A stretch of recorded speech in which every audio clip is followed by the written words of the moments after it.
is our report on the pension legislation that were passed this session. And I will provide a high-level overview of some of the major bills that we worked on. And I'll start with the Dallas Police and Fire Pension Systems Bill. HB 3158 was signed by the governor on May 31st, and it will become effective September 1st. The bill was authored by Chairman Flynn in the House and sponsored by Senator West in the Senate. And it made some significant changes to the governing statute of the Dallas Police and Fire Pension System. As you know, under the current plan design of the pension system, the fund was projected to become insolvent in 10 years. The bill made some significant changes to the contribution structure as well as benefit changes for the plan. The bill increased the city's contribution rate from 27.5% to 34.5% with a 7-year floor. And also an additional $13 million contribution for the next 7 years through 2024. The bill also included a requirement for an independent actuary to conduct an analysis before the 7th year, before 2024, and the Pension Review Board is also mandated in the bill to provide a report on that analysis as well as any changes that the pension board makes in response to the recommendations provided by the independent actuary. The member contributions were also increased in the bill from the current 8.5% to 13.5%. And there were some significant drop-related changes that were made, and more specifically, the bill does not allow any interest while in drop, and there is a 10-year active drop participation limit, which under the current structure, there was no participation limit. The bill removed retiree drop and also any drop distribution from the plan moving forward would be annuitized based on the life expectancy of the member retiring. And just a quick note here, members, there is currently a lawsuit that was filed by a couple of retirement system members essentially challenging the constitutionality of the drop annuitization provision as currently contained in the bill. In the short term, members, since there is a drop distribution prohibition contained in the bill, the Pension Review Board is required to monitor the drop distributions that are going out of the plan, and the only distributions that are currently allowed are hardship-related distributions or the minimum required distributions as approved by the board recently. And the Pension Review Board is also required to report to the city as well as the pension board if there were any distributions made from the drop program that weren't allowed in the statute. And if so happens, if there are any distributions that are prohibited, that are made through the fund, the bill shall render the changes, essentially all the benefit and contribution changes, null and void. There were some significant governance changes that were made in the bill as well. The number of board pension trustees on the Dallas Police and Fire Board were increased from 8 to 11, and there are now moving forward significant training requirements that were included in the bill for pension trustees. And that concludes my remarks on the Dallas bill, and I'd be happy to take any questions.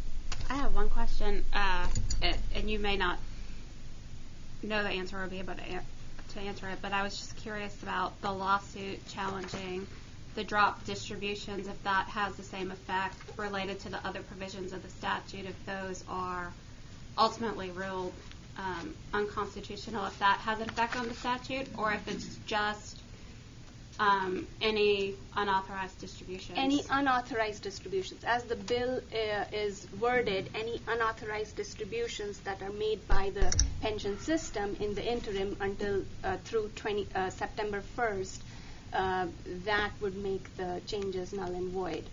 I wouldn't be able to speak to if the court rules. I'm not aware of at this time if the group that has filed the lawsuit, if they're asking for an injunction or not, and how that would interact with the other changes that But it's just through August 31st? That's correct.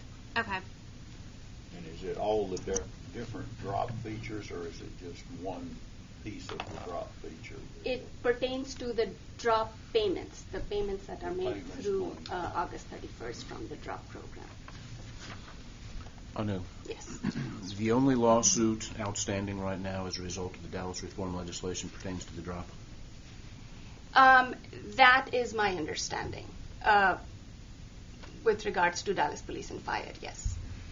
And where is it now? It's just recently been filed? Recently been filed and amended. It's my understanding, and I can provide more information on the complaint itself, but the constitutionality challenge was added to the complaint just last week. PRB is not named in the lawsuit, is it? PRB is not named in the lawsuit, no. One other question, please. On page 1 of the Dallas analysis, refers to clarification of the title of the administrator and that person's fiduciary responsibility. Mm-hmm. Don't need it now, but it would be interesting to know how that applies to all of the directors of retirement systems in the state, and whether or not they are considered to be fiduciaries. Please. I'd be happy to provide that information. And it would be helpful, there were a number of places in there where you mentioned a role for the PRB. If you could just hit that kind of top line for us, what the PRB's role is under the statute, and then any actions that are being taken to make sure that we're on top of our role under the statute. Sure, happy to do it. In the short term, the Pension Review Board is required, as I'd mentioned, to monitor the drop distributions coming out of the fund. And the pension system has already provided information that we requested to implement that mandate. That mandate falls off September 1st. Moving forward under the bill, the pension board has the option to make plan design changes if the amortization period is over 35 years. And the pension board would make those changes through rulemaking. And the bill essentially states that any changes the pension board makes, the Pension Review Board will have to review those changes and provide a determination to make sure that those changes comply with the statute. As well as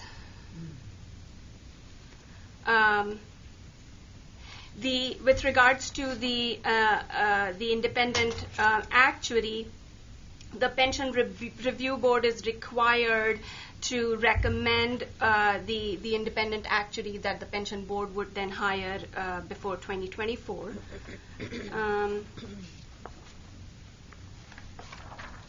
I believe that covers the Pension Review Board's role under the Dallas Police and Fire statute for the most part. One follow-up question on that. What does the actuary say the amortization period is now? So the most recent actuarial valuation that we have received from the pension system shows that their amortization period now is at 44 years, I believe.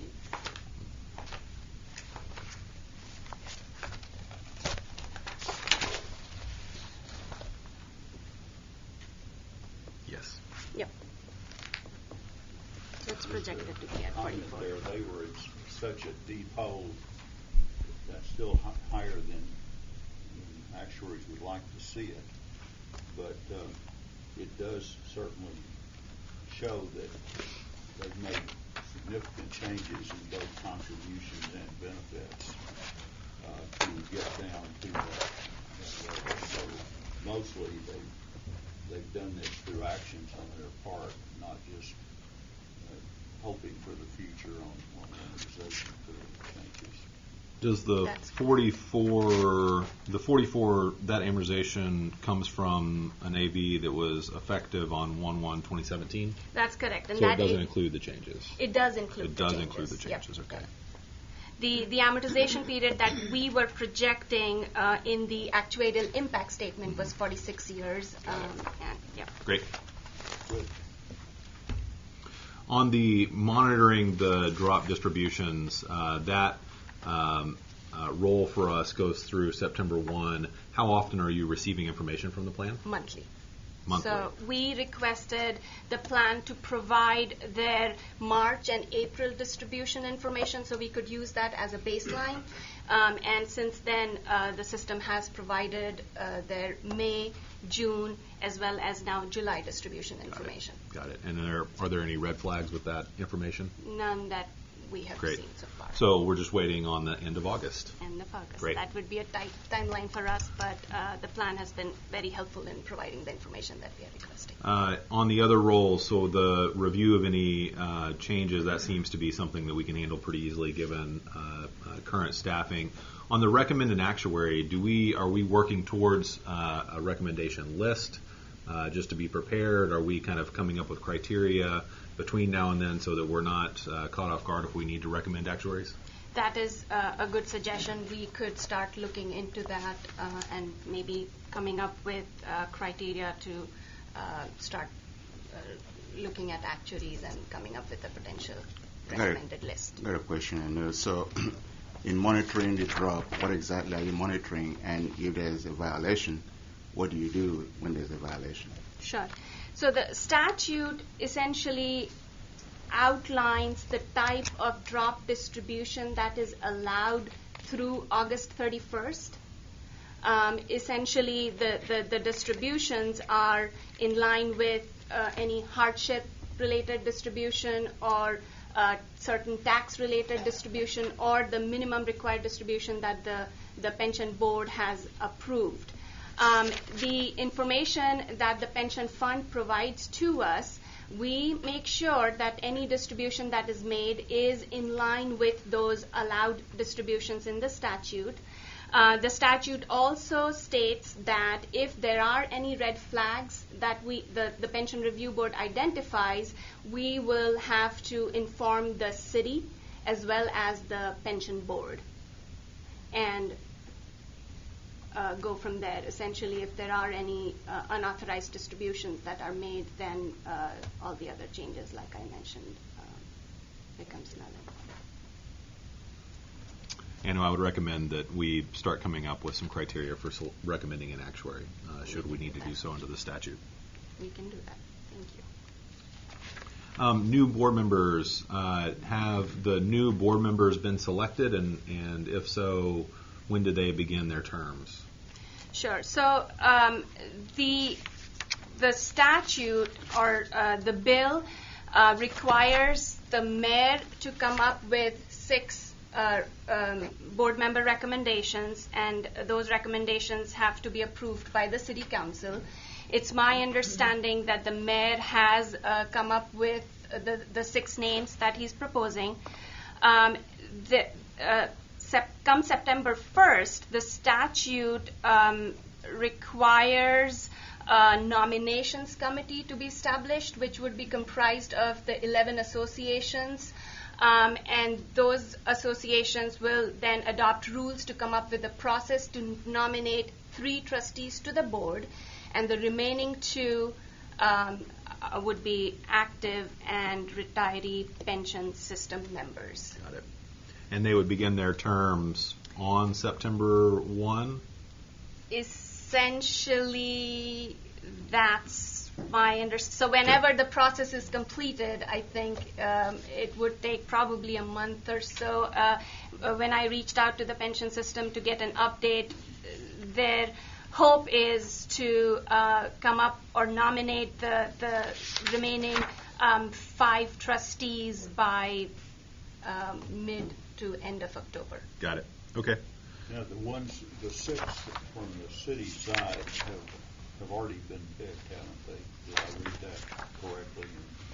The Mayor Rawlings has already announced the 6 that he's going to nominate or recommend to the city council, and then the process is the city council would have to approve those trustees to serve on the pension board. So the process has already begun. My impression of those 6 is they're very well qualified.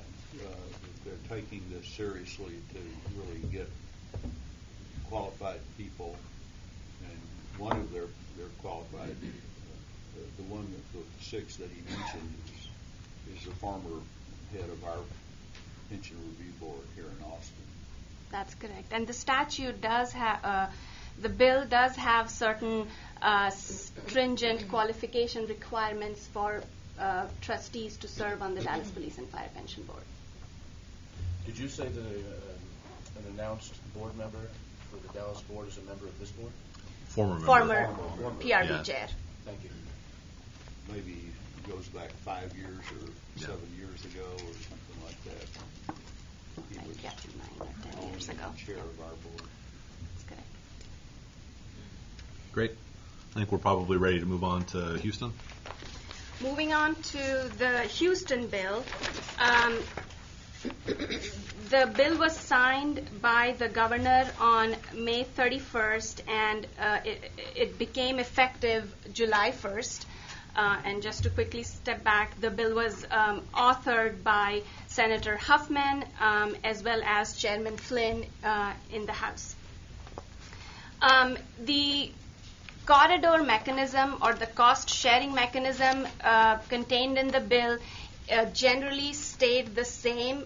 Members, if you recall, in January, the city and the pension funds provided a rundown of the proposed changes or the pension reform that were being contemplated for SB 2190. So the corridor mechanism essentially stayed the same. With regards to benefit changes, there were some tweaks that were made to the Houston Fire Plan, as well as for police and Muni.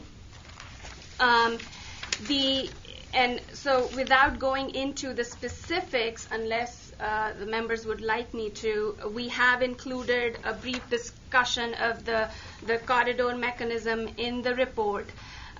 It's our understanding that the city, as well as the 3 Houston plans, are now going through and are now working on their proposed risk-sharing valuation studies, which would essentially set the midpoint or the target contribution rate for the next 31 years for all 3 systems. For Houston Fire, it's my understanding that both the fund as well as the city have completed their proposed RSVSs, and there are some significant differences in the actuarial assumptions that they are using, both the fund and the city actuaries are using, due to which the contribution rate projected for fiscal year 2018 is very far apart, essentially close, I believe, approximately 11% apart. The fund is proposing a contribution rate of 36%, and the city is proposing a contribution rate of 25%. Now, there is a process that's outlined in the legislation, which requires the fund and the city to try to come closer, and there is a 20-day window where they can work together and try to reconcile the differences, and if that does not happen, then they'll have to use the average of the 2 numbers to set the corridor midpoint. Well, that just seems like it encourages being extreme to me. That could be a possibility.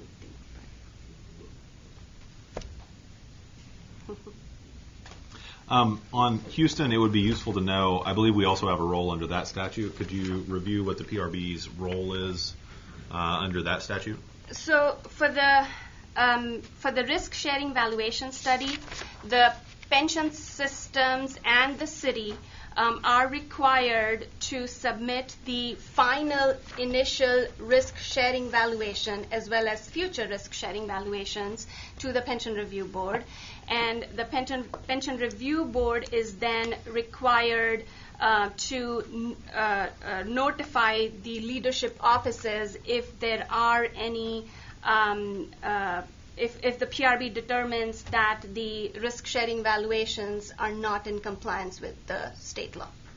And I'm sorry. Oh, go ahead. Is there any timetable on when that happens, when they get that material to us? So for the initial risk-sharing valuation, I think it's as soon a and since the bill became effective July 1st, the systems and the city have a 30-day window to complete their risk-sharing valuations, and then there is a 20 business day cycle to resolve the differences. But for the initial one, it's as soon as possible. Moving forward, I could go back and check the timeline. There is a timeline that they have to follow, given the risk-sharing valuations would institute the contribution requirements, the corridor, essentially. I can definitely go back and check on the timeline. Yeah, I'm not sure that there was a timeline for PRB review. For PRB review, yeah. So it would be, it might be useful for you to just give a couple of sentences on what the PRB, what our planned review looks like, and what our timeline for that might be.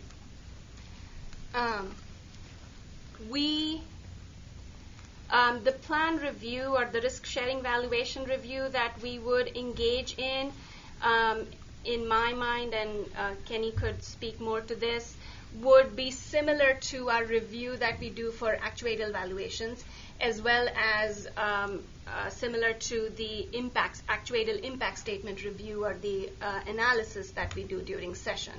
And our role would be to make sure that, for example, moving forward in a falling cost scenario or a rising cost scenario, there are certain triggers or mechanisms that the city and the fund could engage in if the projected contribution rate is outside of the corridor.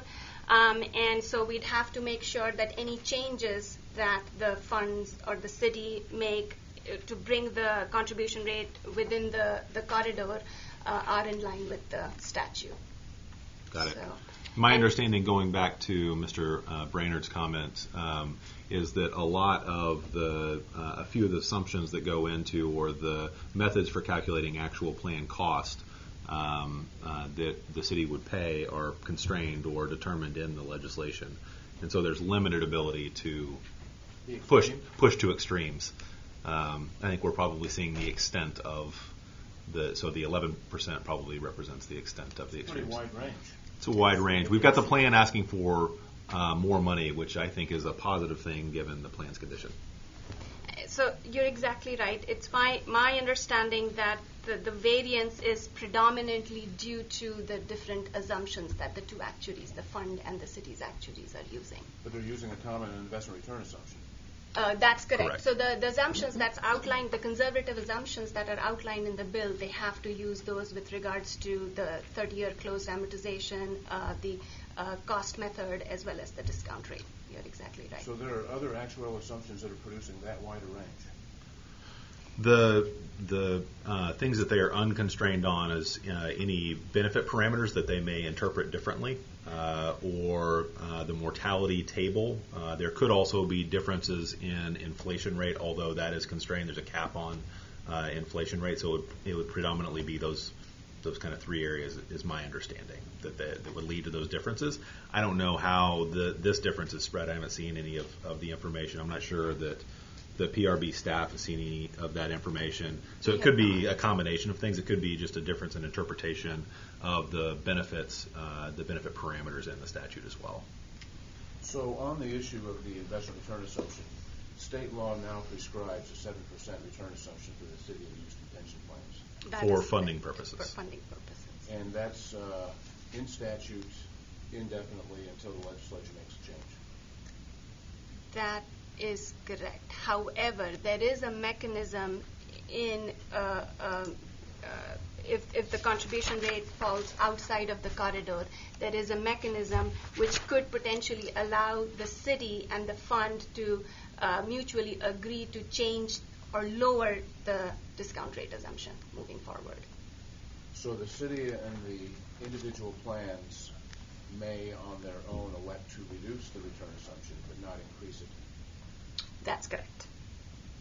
And there is also a cap on the payroll growth assumption of 3%. Is there any other public retirement plan in the state that has their return assumption prescribed in statute? I don't think so. I'm not aware of one. Not that I can recall. I don't believe so. I don't believe so. I'm not.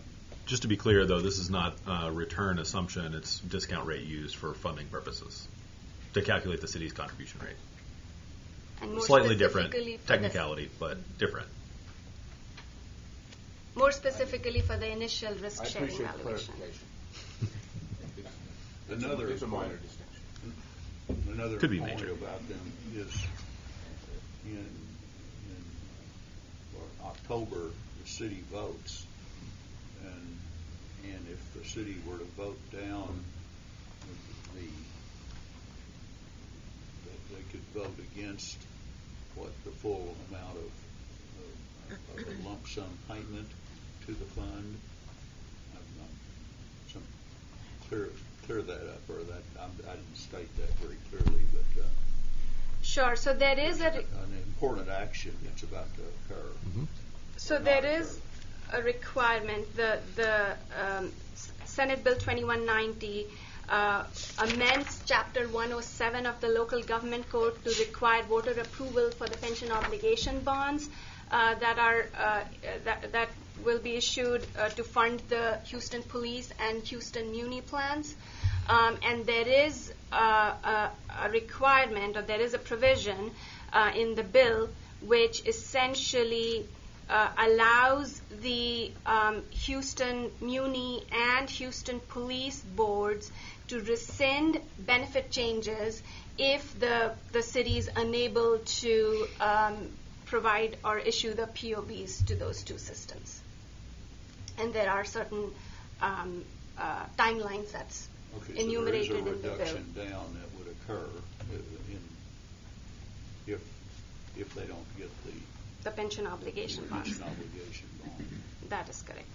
That is an option that's available to the police and muni funds if the POBs are not issued. So if the POBs are voted down,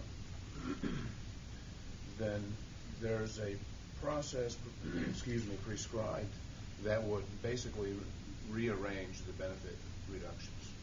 That is correct. Lower the benefit reduction. Rescind the benefit changes, essentially.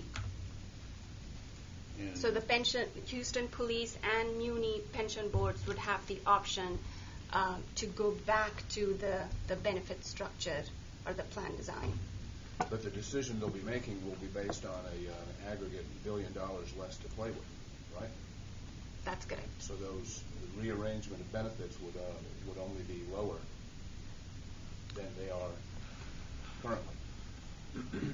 No, sorry. It would rescind. So the benefit changes, which were reductions that were in the legislation, the plan boards could rescind those benefits, increasing benefit levels to where they are today, not where they were I shouldn't say today, where they were in the past, not where they are today under the legislation. So if they don't get the extra $1 billion, benefits may go up, Correct. That's And an costs option, would go yes. up. and that corridor scheme stays in place. That is my understanding, as But it's the currently structured corridor, in the the bill. midpoint, and by saying scheme, I don't mean to be disparaging about it. But the midpoint value, does that rise also? Yes, there is a provision or in the current governing statute where the city and the police and muni funds would go back and redo the initial risk-sharing valuation to determine the midpoint moving forward, if that were to happen.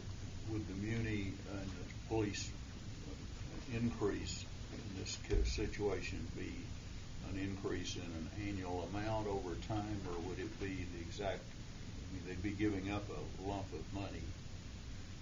Do they get how quickly do they get the lump of money back through higher contributions? The contribution rates should be the same as specified by the legislation, which would be a closed 30 on the initial unfunded liability. For the legacy. Now, I think kind of where you're both kind of pointing is if they rescind the total benefit. I'm not sure if fire has the option to rescind. The fire its plan benefit cuts. does not have that. So there were $2.5 billion in reductions made to employee benefits as part of this deal. Some portion of that is to fire. I seem to remember around 600 to 800 million of it is due to fire. But in addition to not receiving the lump sum of $1 billion in the POBs, if the POB vote fails, then if they fully rescind the benefit reductions, then benefits, they would also have kind of that hole to make up from the 2.5 minus the 600 to 800 million. So then does the Houston Fire Board have the authority to make adjustments? I do not believe that they do under the legislation They that's would passed. just be short by what amount did you say? The Houston Fire are not scheduled to receive any pension obligation bonds. So at one point people talked about the POB issuance as a potential poison pill, and that seems to have been ameliorated. If it doesn't pass, then My understanding is exactly that the reason that this rescind provision was included is so that it wasn't a poison pill, as you say. thank you. I believe those were the mayor's words in the. Will keep us all involved in what happens after what we think, so we compare what does happen with what we think is going to happen. It's a complicated approach. We will receive the final RSVSs, the final initial RSVSs. That sounds weird, but once they've gone through the process to come to an agreement or just go through the resolution process on differences on cost, we're going to get the final product of that. That is correct. Can you share that with the PRB members? And then also this notification requirement, how long do you think it will take the PRB to review those final initial RSVSs? We will make sure that we make that a priority Okay. since it's a mandate that's been handed down to us. And generally, I don't want to speak for Kenny, but if we do make it a priority, we should be able to review the information within a couple of weeks. Can we just make 3 sure weeks. that if there is a determination that either the city or any of the plans are out of compliance with state will, law, that yeah. you notify the PRB as well? We will do that for Great. sure. And just so you know, members, we have received the proposed risk-sharing valuations from Houston Muni and Houston Police plans. So we have their proposed valuations. And it's my understanding the city is currently working on, or the city's actuary is currently working on the police and Muni RSVSs. But we will make sure to keep you all posted. And as soon as we receive the final RSVSs, we will make sure to distribute a copy to everybody, as well as the determination that we come up with. Great. Thank you. Moving forward, the next bill that I wanted to touch on is HB 3056, which was authored by Representative Meyer and Senator Huffines. The bill was signed by the governor on June 15th, and it becomes effective September 1st. This is the University Park Firemen's Relief and Retirement Fund bill.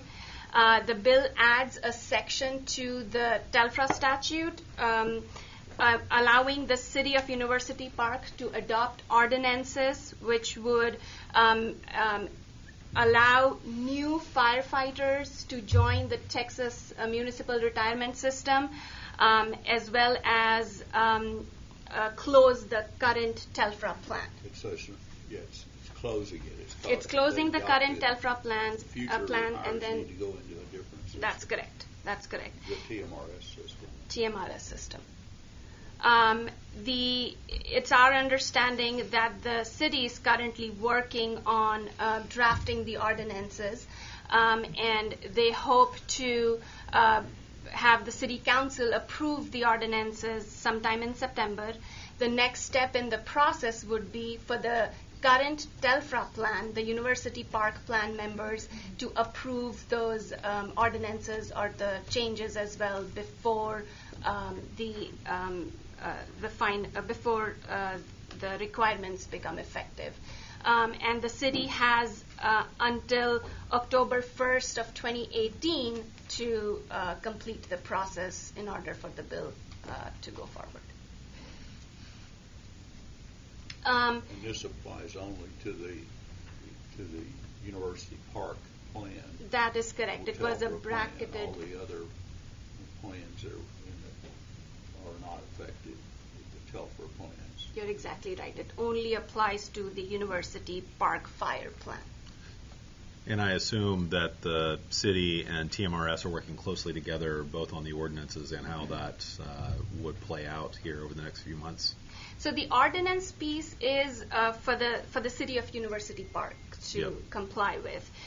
Once the process is completed where the city approves the ordinances and the plan members vote on it and approve it, then the trigger would set in for new members to join TMRS. But I'm sure It becomes TMRS pretty is just straightforward to the TMRS that as the new members come in, they go into the TMRS system, since they're not Great. assuming any existing liabilities. Anu, why was legislation required to allow them to do this? There is a provision in the TELFRA statute which requires any plan modification requires a vote of the plan members, the firefighter plan members. And it's my understanding that there wasn't any clear provision set out in the current TELFRA statute to allow a sponsoring entity to essentially close the plan and come up with a different structure moving forward. So in order to make sure there was I believe to make sure there's a clean slate, the city probably came up with this mechanism.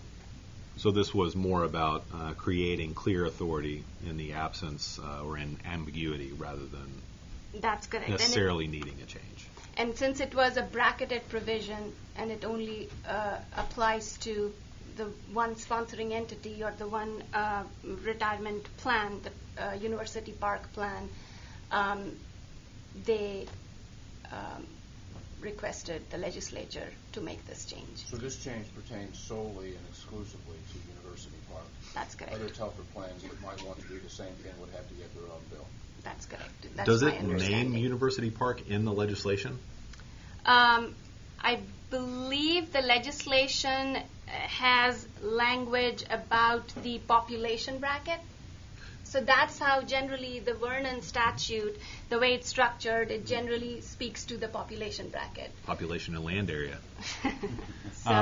So, Conceivably, there could be other jurisdictions that would fall within the population bracket or land area bracket or however they decided to do it.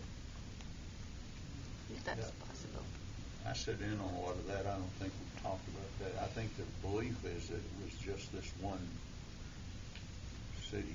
It was one city, the firefighters in the city wanted to do this, very, very much so, and now they have. Most of the other cities were pretty outspoken. They didn't want to do it.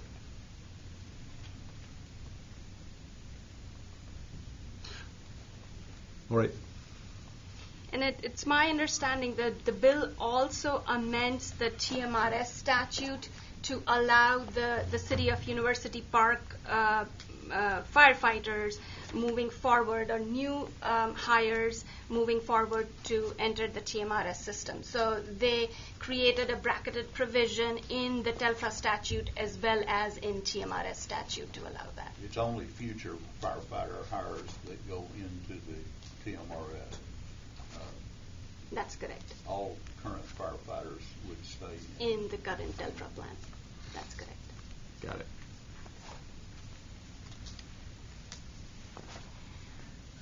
The next bill that I wanted to touch on, members, is SB 253, which was authored by Senator Taylor and Representative Davis. The bill was signed by the governor, and it became effective on May 23rd.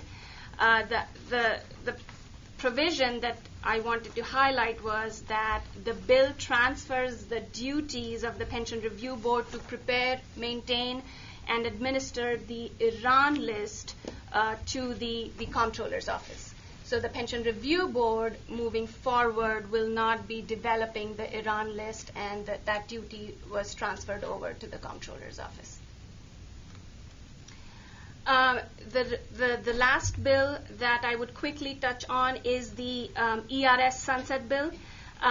The bill was signed by the governor on June 9th, and the legislation primarily focuses on strengthening the board oversight of their alternative investments, and also sets the next sunset review date for the employees' retirement system at 2029.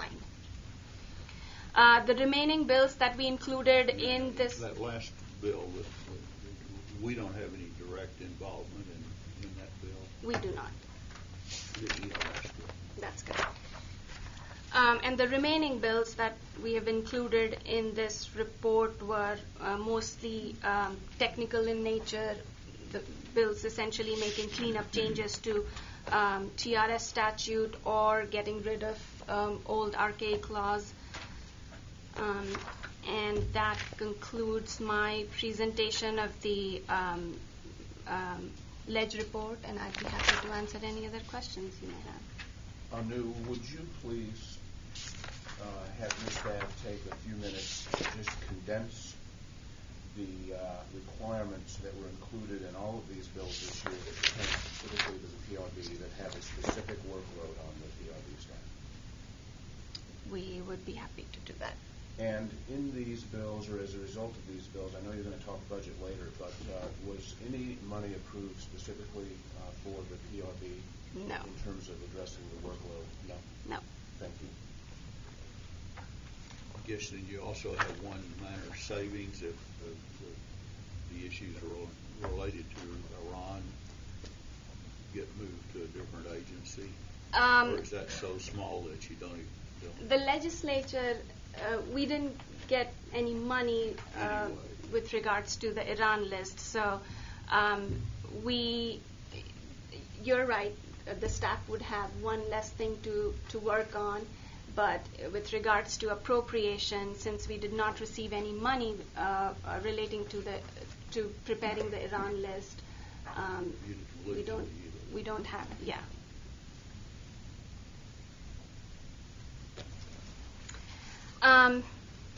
Moving on, members, behind tab 2B, we have included the bill pattern or the budget for the Pension Review Board as approved for the 2018-19 fiscal years. Given that this was a tight budgetary cycle, I would say the Pension Review Board, relatively speaking, did okay. We did receive our first exceptional item request for staff salary increases, which was a very modest request. Unfortunately, since state agencies were required to reduce their budget by 4% going into the next biennium, the staff salary increase was essentially a wash for the agency. And you will notice that in the bill pattern, there is a contingency rider. However, that rider was associated with Senate Bill 509, and since Senate Bill 509 did not pass, we did not receive the additional funding as well as the FTE associated with that rider. We also received additional funding for fiscal year 2018 only for creating an online pension dashboard. And staff is currently looking at different options. There is, and we will talk about the online pension dashboard agenda item later in our discussions, but the staff has been looking at different options. For example, we've met with the Department of Information Resources to discuss the option to house or create this online pension dashboard by using the portal, the Texas data.gov portal that they provide to state agencies for free. However, our focus would be to make sure that we implement the mandate, the legislative intent, as effectively as possible. So we are looking at the DIR option. We will also consider looking at other options before making a decision on proceeding with creating the dashboard. Moving forward, members, the last report that we have included for you behind tab 2C is, again, our bill tracking report for the special session. We are currently tracking, I believe, 7 to 8 pension-related bills, and we have already provided 3 to 4 impact statements, and they're mostly TRS COLA related bills that are being considered in this special session. And that concludes my ledge update, and I'd be happy to answer any questions you may have. Thank you. Thank you, Mr. Messenger. On the COLA increases, the kind of the biggest one is the Teacher Retirement System of Texas COLA that is being considered. Can you just give a couple of sentences on what exactly is being considered and what the restrictions are? Sure. So House Bill 80 is one of the TRS COLA bills that we provided an impact statement on, and that bill essentially is providing a one-time COLA for retirees who retired after 2004.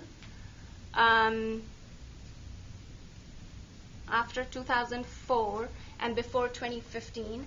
And one of the reasons why there is a window for this COLA is because the legislature did a round of one-time COLA, I believe 2 sessions ago, for retirees who retired before 2004. And so this bill would essentially allow the same type of COLA for people or teachers who retired after 2004. The bill passed the House, and there were 2 floor amendments that were added. Given the TRS statute has a prohibition which essentially states that benefit increases to TRS members won't be allowed if the amortization period of the plan is over 31 years. One of the floor amendment essentially adds a trigger to say that if that option is available, the one-time COLA would be, the board would allow the one-time COLA. And the second amendment, I believe, has to do with a TRS COLA study. Thank you.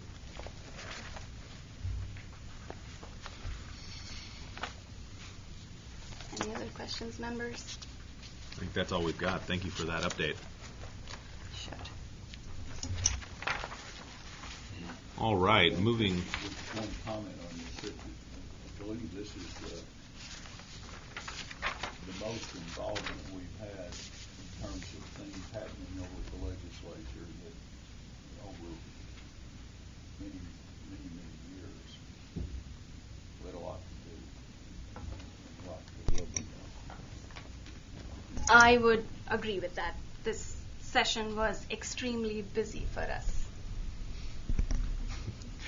I think that the board all appreciates the many after hours working sessions that you guys had because of all the action, and I think it's a commendation to our staff that that so many of the pieces of legislation included a role for the PRB going forward, whether it's analysis or selecting an actuary or otherwise. I think that's a great commendation to our staff. So thank you very much for everything you did.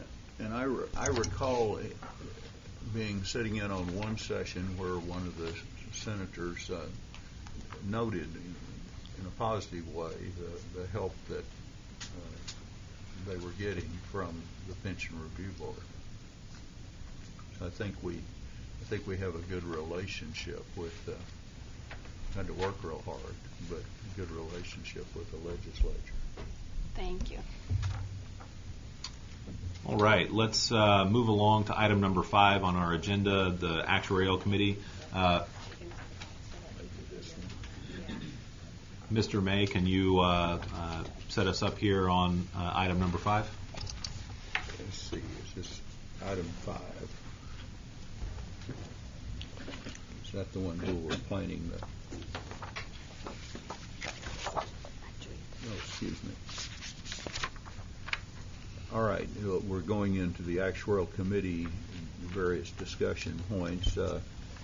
I'll call on Kenny and Ashley for updates of the Actuarial Committee. Kenny, you've got a podium today. It's I very do. official. I have to stand today, and I don't get any help from anyone else, unfortunately, to join me. So, good morning, members. Glad to see you guys here today. You'll have to forgive me for a moment. I'm a little bit on vacation time, so I'm a little bit slow and maybe not quite up to speed on everything right now. So, if I can't answer a question, I will be happy to do the research and get back to you. So if you will quickly add, Kenny was out this week, and I made sure that he comes here today to present. I tried to pass it off and make Anu do all of my work, but I'm glad that you made it here off of some beach. Well, I'll be going back this afternoon, so great. So if you guys will turn to tab 3A, we're going to start with the pension funding guidelines. If you will recall, at the January board meeting, you approved changes to the guidelines for actuarial soundness, one of which included changing the name to pension funding guidelines. Those became effective June 30th, and so we're now using those for the actuarial impact statements that we are producing for the special session, as well as made some modifications to the actuarial reports that reflect the changes that were included in here. Just a quick reminder, the changes included an introduction describing the purpose of the guidelines. We did lower the maximum recommended amortization period from 40 to 30. You also lowered the preferable range, or the bottom end of the preferable range, from 10 to 15, and included a request or a guideline for plans to monitor, review, and report plan experience at least once every 5 years. And I will remind you as well, there is an implementation period through 2025 for plans to get their amortization periods recommended from 40 down to 30 if they're not already there. If you have any questions, I'm happy to answer them. Otherwise, we'll move on. Okay. So behind tab B, you will find the actuarial valuation reports. Generally speaking, they are the same as you have seen in the past. We did update our color coding a little bit on the amortization period portion, just to reflect the changes to the guidelines. Generally speaking, the funded ratios are essentially the same as they have been. I will note that amortization periods are slowly decreasing. I think some of that is a function of the FSRP requirements, as well as, while not fully reflected here, some of the legislation that was passed during the past session, this current session, including Dallas Police and Fire. We do have their most recent information in here, so that is one of them that helps move it down. You should also recognize that the discount rates are slowly moving down as well. The averages have decreased slightly.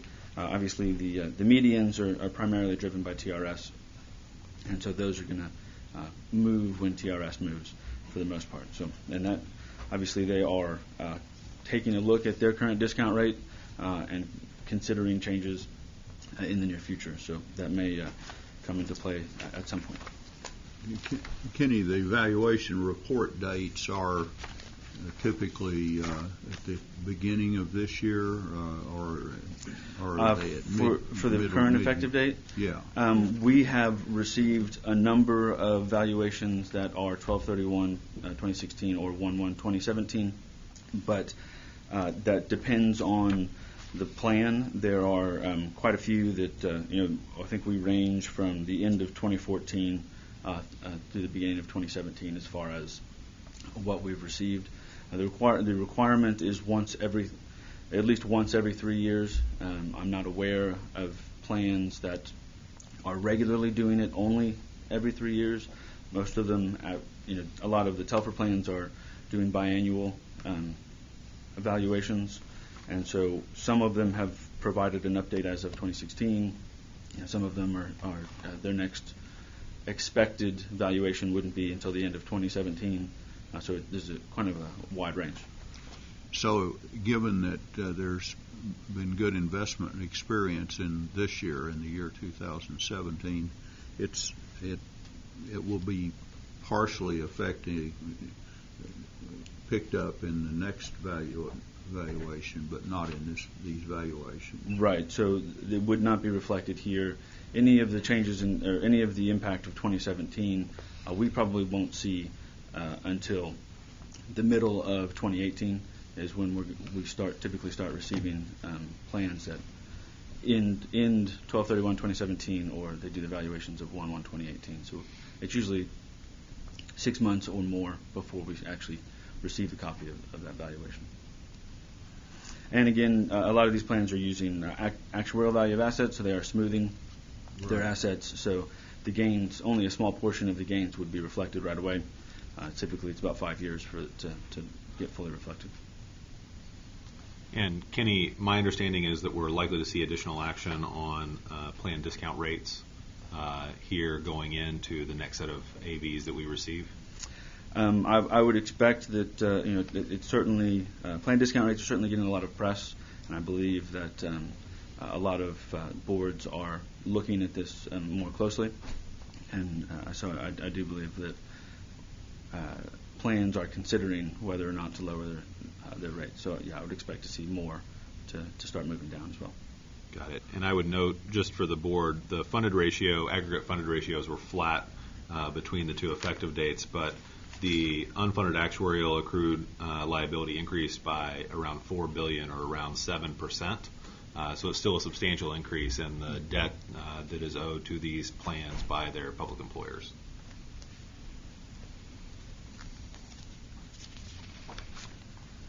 So moving on, the actuarial valuation report. So behind the next green divider is all of the detail. We have included a number of updated plans. There's still a handful that we have received in the last week or two that have not been included, that are still under review. One plan that I would like to make a note of is Dallas ERF, Dallas Employees Retirement Fund. While we did include their 12/31/2016 valuation, and we have them at an infinite period, we have received an updated amortization calculation that is currently under review that should result in a finite amortization period. So it takes into account the changes that were recently voted on in Dallas, and so that should be reviewed and included at our next board meeting. Great. I continue to be concerned on this report that as I flip through, a lot of the plans at the top of the list, and therefore with longer amortization periods, have higher discount rates. And as you move through, you start to see lower discount rates and better funded ratios. So I think just noting for this board, if there's additional action on discount rates, it's likely to be with these plans at the top of our list that we're just going to have to keep an eye on. Would love to see some of these plans get their discount rates down and start to look a lot more like those Yes. that are more in the green lower down on our list. Yes. Certainly.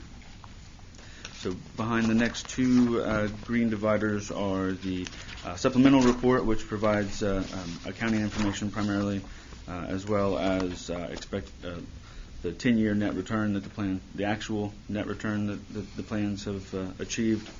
And then following that is a review of contributions. A number of these have been updated to the end of 2016, but there are quite a few that we're still waiting on some of that information. I think Ashley's going to discuss some of that with regards to the compliance aspects. So I don't have anything specific on these on the additional reports, but if there are any questions, I'll be happy to address them.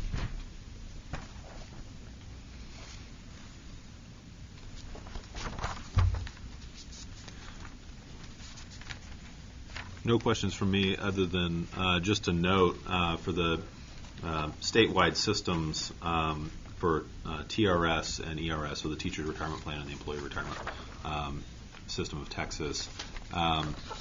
If there's any action on discount rates for those plans, it's likely to have a big impact on funding requirements from the state and from school districts and employers that participate in ERS.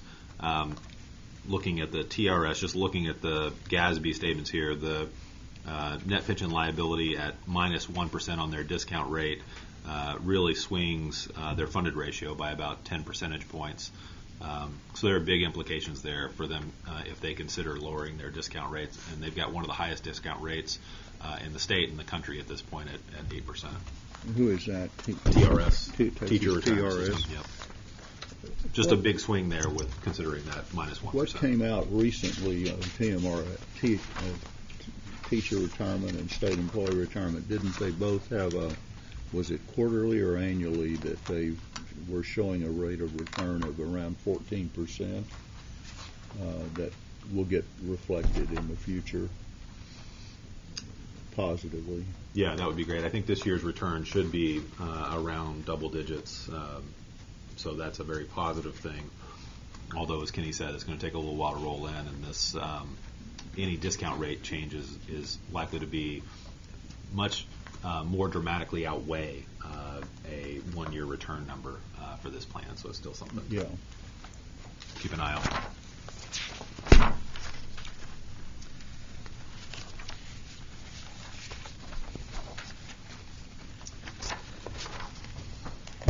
So Go ahead. Oh, no, so behind tab C, we have the funding soundness restoration plan information. I don't know if Ashley, I believe, might be addressing that, so I'll get out of the way. Good morning, members. Ashley Rendon. I'm the policy analyst at the PRB. And for this one behind tab 3C, we have kind of given you a little bit different than what we had last in our last board meeting packet. Where we're at with the FSRP is now that we've had a kind of a round come in, and we provided that summary last board meeting for the majority of these plans.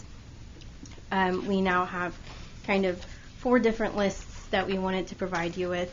And so the first one on page 1, this was the list of plans that we provided at the last board meeting with a summary. We also included that in our guide to public retirement systems for the legislature. And so this, we are trying to kind of give you an update. This is the list that we're using as a kind of a monitoring list of the plans that have sent us an FSRP. We've reviewed it. We provided a summary for it. And now they're just on this list for us to continually monitor. And so that is the first list. And members, to quickly add, at the last meeting, y'all had requested us to also report or provide the amortization period if the systems have reported any in response to the changes that they've made with their funding soundness restoration plans.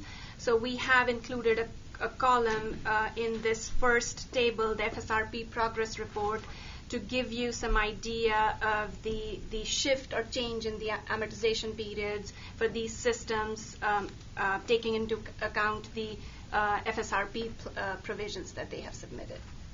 And I believe just about half of them, the FSRP and the valuation that we received is the same as the latest one, because we haven't received an updated valuation from that plan yet. Excuse me. And Anu, to the point that you just made, the reduced amortization period relative to the prior period, that's based only on a plan, not necessarily something that's been adopted. Is that correct? So the requirement, the FSRP requirement, is that the sponsoring entity as well as the retirement system jointly adopt a plan. And so any changes that they would have made as part of their FSRP plan is approved by both the sponsor as well as the pension board. For example, if they raised contributions, made plan design changes, so those changes are for the most part already in place. Okay, so the new latest amortization period number reflects the implementation of the plan. That is correct. Thank you. And the interpretation of goal year here is that we expect all of these plans to be under 40 years by that year. So by 2026, we expect all of these plans to be under the 40 years. That's what they're creating a plan to do. That is correct. Gotcha. The statute essentially gives them 10 years to comply with the 40-year requirement. So that's the goal year for all of these systems. Well, Irving Fireman's already there. As is Sweetwater. Now, that begs another question, which is we will continue to monitor them over the entire 10-year period. Is that accurate? And then they would fall off this monitoring list at 2026 if they are in compliance with the under 40 years, or how are we implementing that? No, the expectation is that once they get under 40, they will be dropped off the list. Sweetwater and Irving are both on here because that was the analysis that was completed with the FSRP submittal. So this does not include an updated valuation for them, and so we are waiting until we receive an actual valuation where they've implemented everything, they have new data, and they've Right. Performed a calculation to determine what's actually happening. So to this result. we're waiting for one AV following the plan AV before we make a determination as to whether they're under or not. Yes. Got it. The discussion that we had earlier in the meeting about the legislative change for University Park, is it expected that they're still going to come into compliance in year 2026, or does that change affect that analysis? So that's a very good question. Based on the actuarial impact statement that we provided for the University Park bill, we projected that because of the closing of the current plan, since no new members would be allowed, and other changes that could potentially be made in the future, the amortization period could go up. However, we will be, of course, monitoring that, and we should expect a revised or a new funding soundness restoration plan, given the statute. The FSRP provision essentially states that if a plan is not following its, if a retirement system is not following its current funding soundness restoration plan, they will have to come up with a new plan. So we do expect to see a revised funding soundness restoration plan from the University Park system in response to the bill.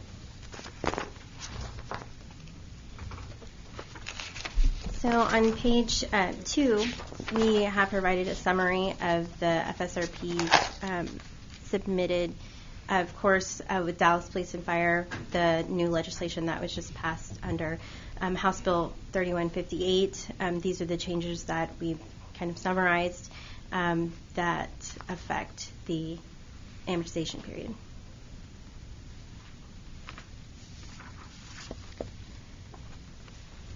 On page 3, we have the remaining 2 lists. The top one is the systems that are subject to the FSRP requirement, but we haven't received anything from them yet, and those ones we've labeled as in progress. And we do have an update on those as well in the next, behind the next green divider. The systems at risk are the ones that we have received an evaluation from that shows an amortization period over 40 years, and so we place them on this first kind of initial list so that we can keep an eye on these plans. Members, quickly, the table outlining the in-progress plans, Dallas CRF, as Kenny already mentioned, we have received an analysis from Dallas CRF regarding the new tier that they have instituted. So at the next board meeting, we should be able to provide an updated amortization period for Dallas CRF. For the Fort Worth plan, we did receive an update from the city. They are currently working on, or they've been continuing to work on their funding soundness restoration plan. They are looking at different options, short-term changes to their combined plan, as well as certain long-term changes. It's our understanding that they have also hired a consultant to analyze or run projections considering different plan modification options, both for their civilian plan as well as the public safety plans. We have, behind the green divider, included the letter that we received from the city outlining the steps that they will take to finalize their funding soundness restoration plan, as well as a copy of the agreement with the consulting services. That also includes a summary of work plan, which will give you an idea of different options that they are considering, the type of analysis that they will be doing. And we will make sure that we request the Fort Worth plan to provide, to keep us in the loop on the analysis or the options that they are considering.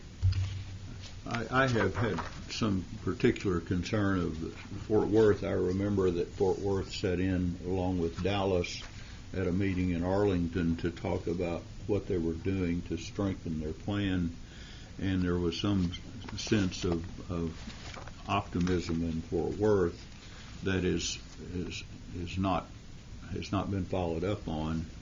And I've asked the staff to request that Fort Worth come before our actuarial committee at a meeting next year and go into some information about what did you say? In October.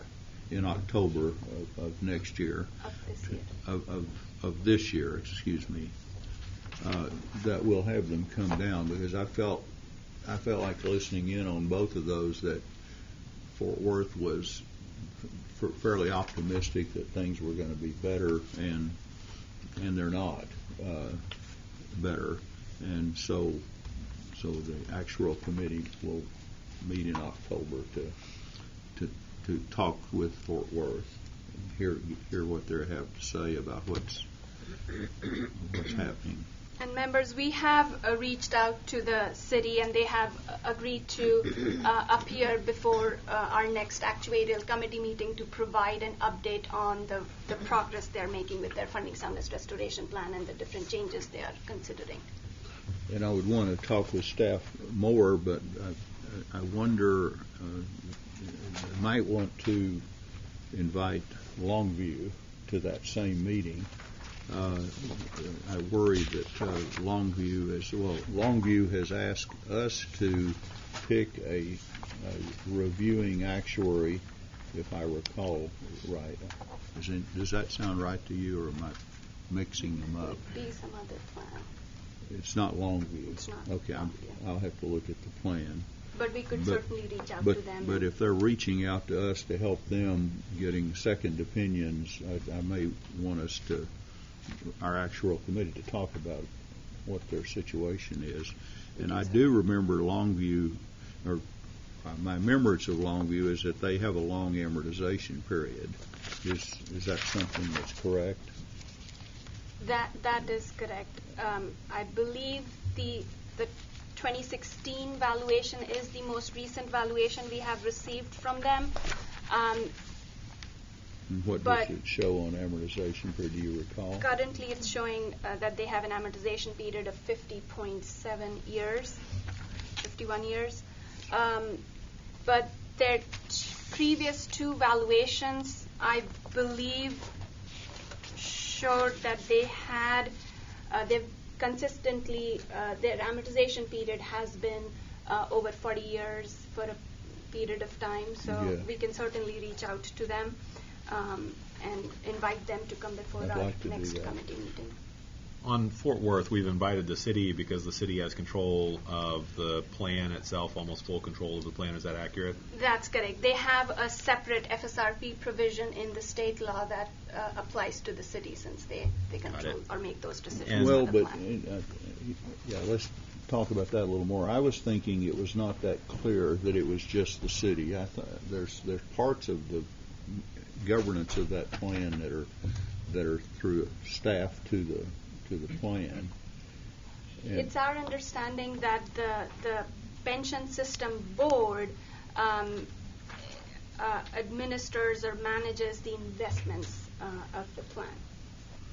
Okay. And the city makes plan design, benefit change decisions for the plan. So they have unilateral all right, control over the so the investments are controlled through the board. That's correct. It seems to me it'd be good for them to be invited down also. We I can- mean, I'm not Who? The pension plan itself. the pension plan itself. It would be great. So the executive director is on the task force that the city created to look into this. So it'd be great if we just sent an invite to the ED as well. Yeah, just as a matter of courtesy. if Yep. nothing else. Yep, I agree with that.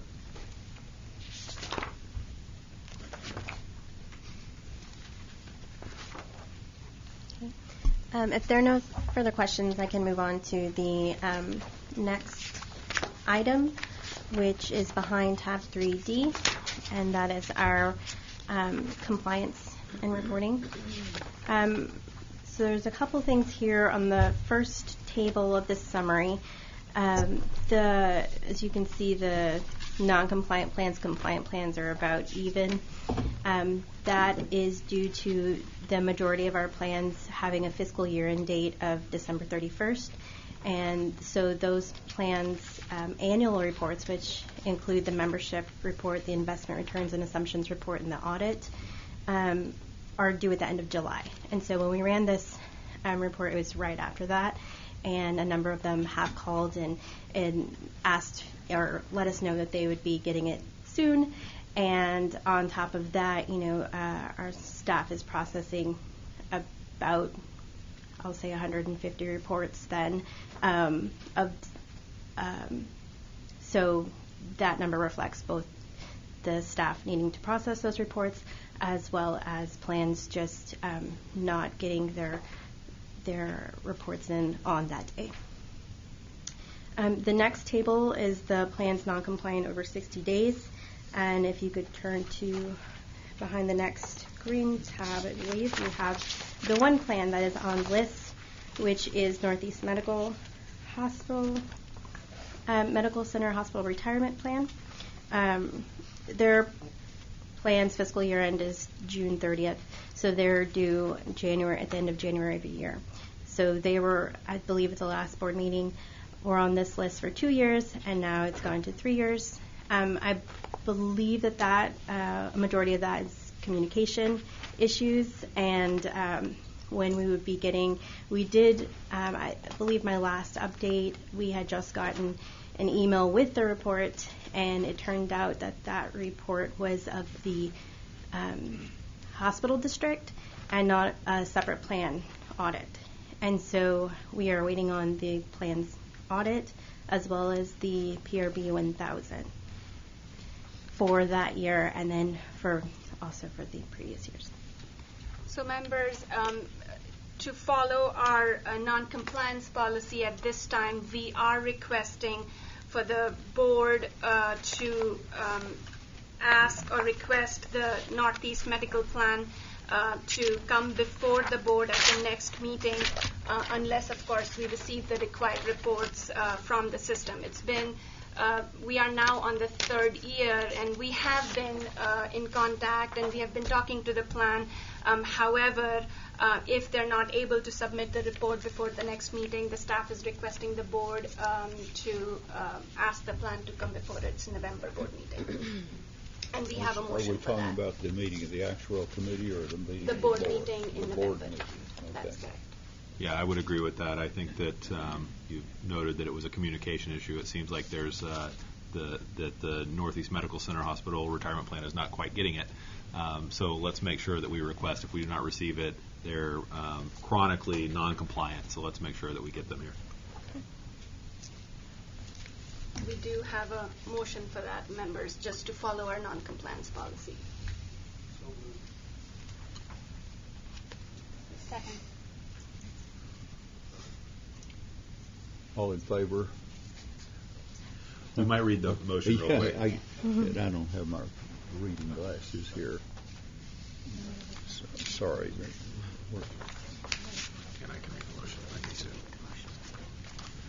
Get somebody to help with this. So the chair entertains a motion to place the Northeast Medical Center Hospital Retirement Plan on the agenda to appear before the board at the next board meeting unless the required reports are provided prior to the next board meeting. I think that was moved by Mr. Massengale. And seconded. So the motion is that the Northeast Medical Center Hospital Retirement Plan will be on our next board agenda to appear before the board unless the required reports are provided prior to the next board meeting. All in favor say aye. Aye. All opposed say nay. The ayes have it. Thank you, members. And behind the next screen tab is our total net assets. Those are as of the ones that we had received through the date that I believe was last week. Of course, these at the next board meeting, these will be up to date for this year, since we'll have hopefully 50 more reports than then. And that concludes my report.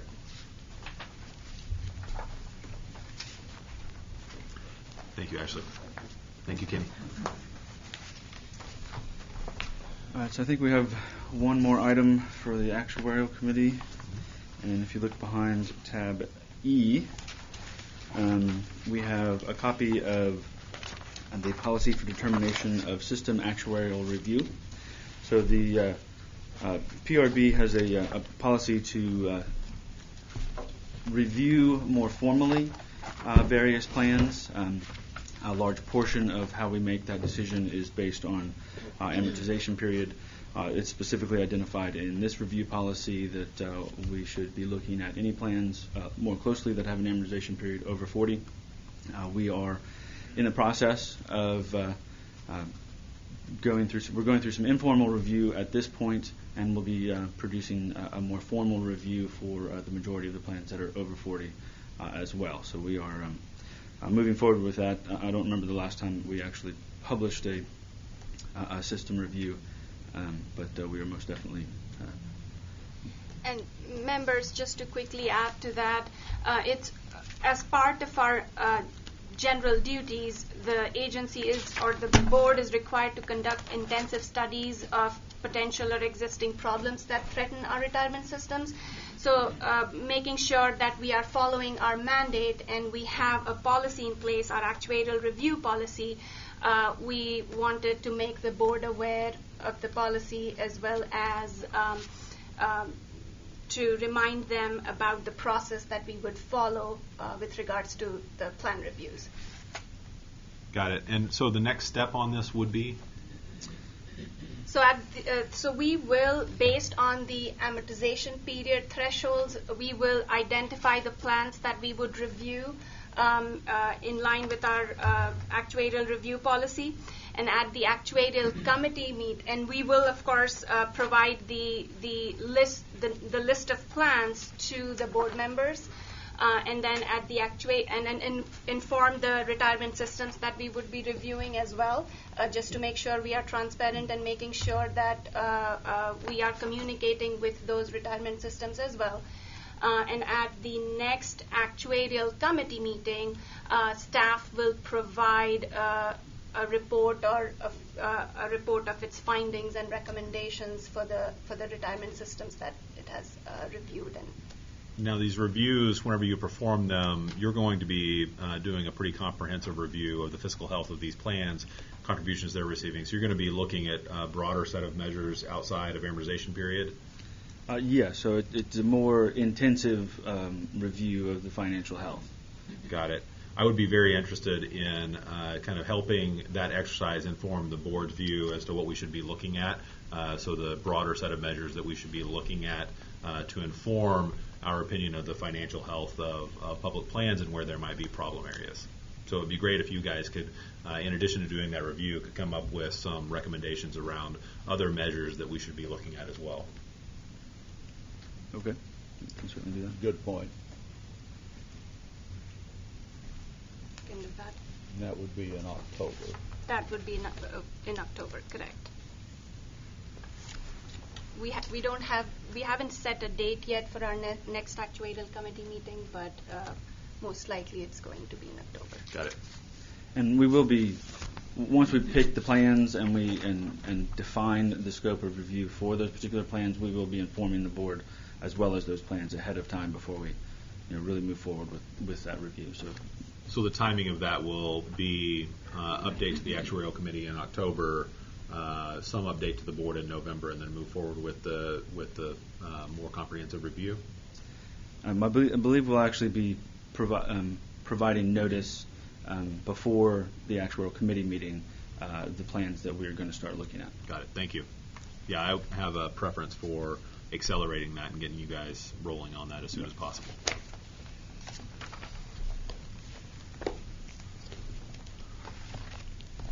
All right.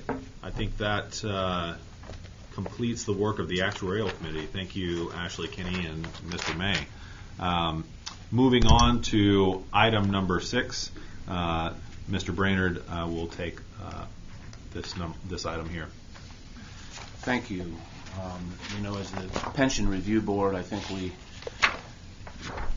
tend to take it as an article of faith that everybody's got a pension plan who works for employees who are work for state or local government, but it's not always the case, and it may not necessarily always be the case.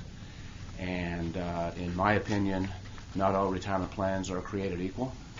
Some retirement plans, or the design of some retirement plans, are better than others, better defined as better at achieving the objectives of providing a retirement benefit in the first place.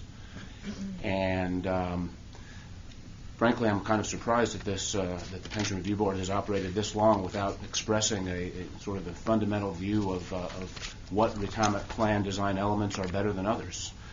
So what I'm proposing is that we establish an advisory committee made up of members of this board to ferret out what is good retirement plan design, what good retirement plan design looks like, what those elements are and are not. In my view, this board is probably better positioned than just about anybody else, certainly as well positioned as anybody else, to identify what good retirement plan design is. And one of the benefits of having a statement of retirement plan design principles would be to give all of us as members of the PRB and future members of the PRB, as well as the PRB staff, a common foundation to talk about retirement plan design when we're meeting with policymakers, members of the media, and so on. So my proposal is to, and I'd make it in the form of a motion, to establish an advisory committee made of members of this board to propose retirement plan design principles that represent the official position of the Pension Review Board.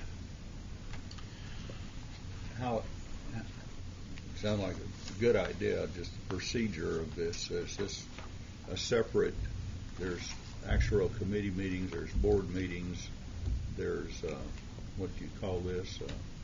Advisory. An advisory. Is this a special meeting of the board for advisory issues, or is it? Bob, I would view this as an ad hoc, something akin to an ad hoc task force, made up of members that the chair appoints or selects to draft a proposal for the consideration of the full board.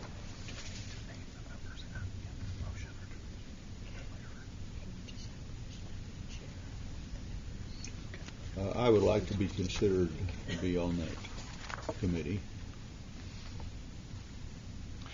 And you expect that this, the principles would be much like our guidance on plan funding, our guidelines on plan funding? In what way do you mean?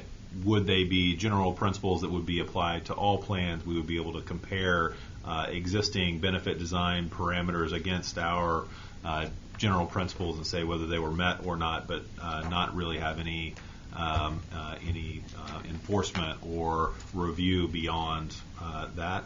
How Correct. do you expect them to be used? Yeah, this would be a general statement of retirement plan design principles that is an indication of what this board believes are appropriate elements of the way a retirement plan should be designed.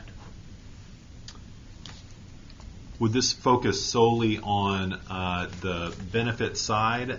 Would it leave so it would not touch on elements of funding policy, which are already covered under our guidelines on funding? Would it touch on investments or investment policy at all? It would be, but this would be strictly in benefits, is my understanding. Is that what you envision? Well, I've not written them, but in my view, Well, I hope not. That's what this committee is for, this advisory. in my view, the closest it would come to investment would be, I would suggest that one of the principles should be that retirement assets should be pooled as opposed to self-directed by individuals. Got it. So it may have general principles that may touch on investments, but would not necessarily provide guidelines around how plan investment should be made in terms of asset allocation or risk. I agree with that. And I'd also say that I would expect these principles to be more descriptive than prescriptive. Not telling anybody how to do their business, but rather what this board believes are appropriate elements of the way an effective retirement plan, of what an effective retirement plan looks like. And this advisory committee would draft principles and then bring them to the board for approval. Is that how That's my expectation. Would we plan to circulate for comment from our constituents? If that's the will of the board. Got it. What is your view? Should we get the opinion from the various plans? I think that we should. Mr. Chairman, I've got a question with regards to your suggestion, Mr. Bernard.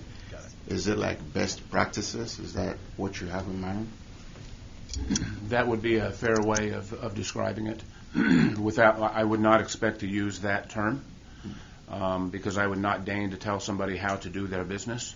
But I think retirement plan design principles can provide an indication of one way to provide a retirement benefit. I have a question for our counsel. Melissa, I've got a question for you. So is this something that is within our purview, the advisory role? Yes, the board does have the authority to appoint committees, and this would be considered a special committee. It's not a standing committee.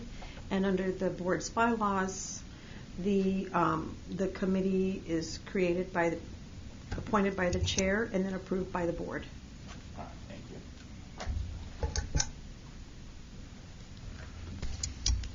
you. And so, just so I get this straight, before the committee could meet, it would need to be approved by the board. The members of the committee would need to be approved by the board. Is that accurate? That's correct.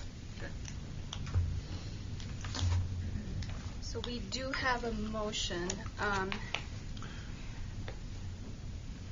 However, Melissa, a question for you. So the special committee or the advisory committee, if, for example, board members express interest to serve on that committee and we have more than 3 board members, would that be allowed since that makes a quorum of the full board? That would be a concern. You want to keep it below a quorum of board members. That being said, if at any given meeting you have a quorum of board members present at that committee meeting, you just need to make sure to post your committee meeting appropriately. I think you may currently do that with perhaps your actuarial committee. So that can be accomplished if more board members want to attend. That just needs to be known in advance so that it can be posted appropriately with the Secretary of State. Can those board members participate in the deliberations, or?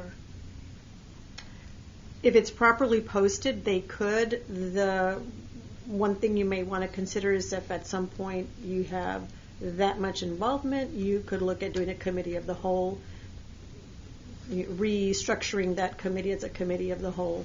Otherwise, sticking to the below the 4 would be appropriate. Mr. Chairman, for what it's worth, speaking as just one member of the board, I'm indifferent as to how many people are on this board.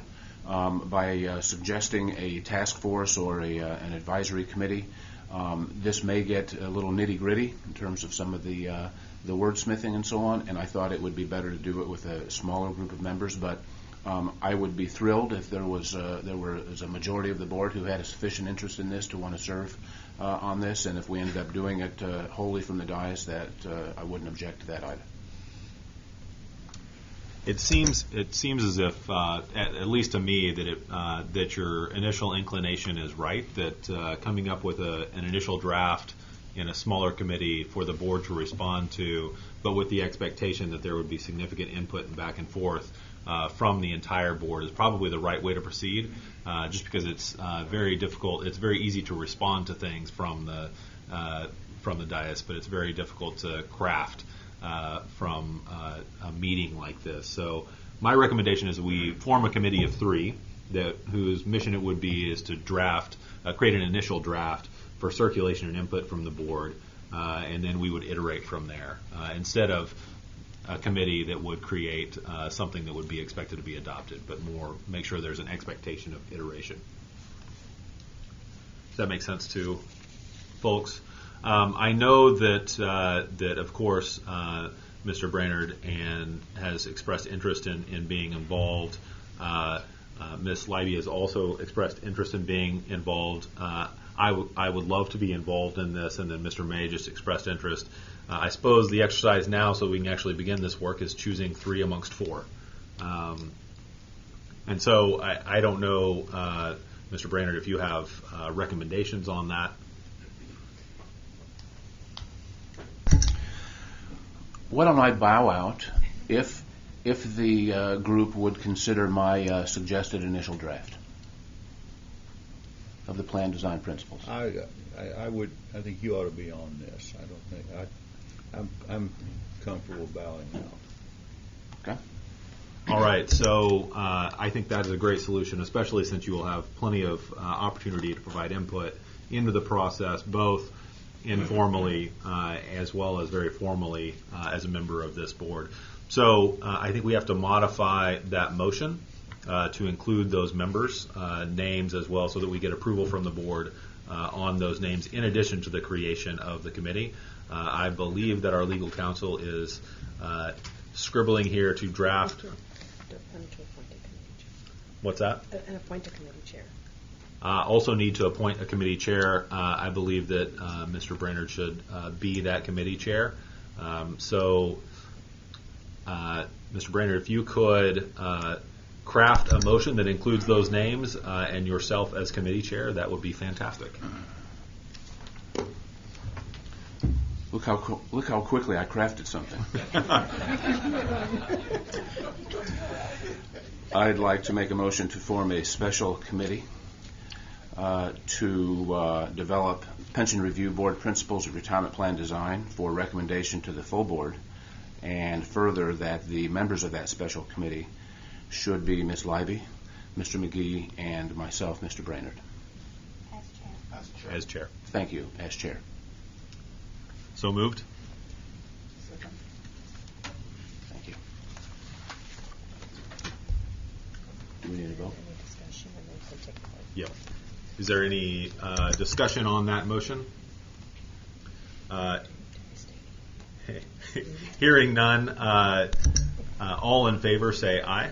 Aye. All opposed, nay. The ayes have it. Thank you, members.